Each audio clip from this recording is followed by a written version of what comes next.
how to clean and test your furnace flame sensor. For this, you will need a 1/4-inch nut driver and some 600 grade sandpaper. Additionally, you can have a multimeter ready, so you can see the improvements you have made from cleaning the sensor. Here in the image, you can see I have a reading of 2.3 microamps. While the reading was stable, it is on the lower side. First, start by removing the furnace door. Locate the flame sensor. It will look simpler to this on 99% of modern furnaces. Some models may require some more demo of the burner area to remove. The flame sensor can be identified by the rod being directly in one of the burner tubes in direct contact with the flame when running. Remove the spade connector on the end of the sensor. Using your nut driver, remove the securing screw to release the sensor. Take your 600 grade sandpaper and gently clean it.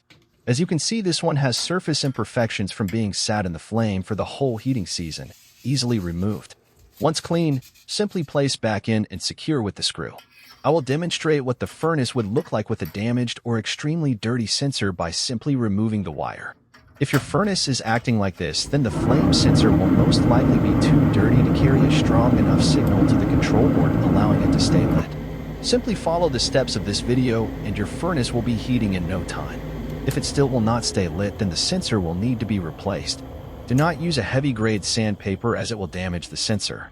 If you are a technician or homeowner simply wondering what improvements you have made from cleaning the sensor, then hook one of your multimeter leads to the spade connector, the other to the back of the sensor, and take another reading. As you can see, we have an increased stable reading. Now replace the furnace door and go relax while the house warms back up. An unstable, erratic reading on your meter is as bad as a dirty sensor. If you cannot get a relatively stable reading, then change the sensor. There are links in the description to the related tools required if you need any. These are Amazon affiliate links. We get a small commission for you following our link, but the cost to you is the same. Your support helps us keep this channel going, providing you free advice. Please like and subscribe so we know you want to see more of our free tips. You can email us directly for tips and tricks at the email address in the description. Thanks for watching. Keep checking our channel for more HVAC tips.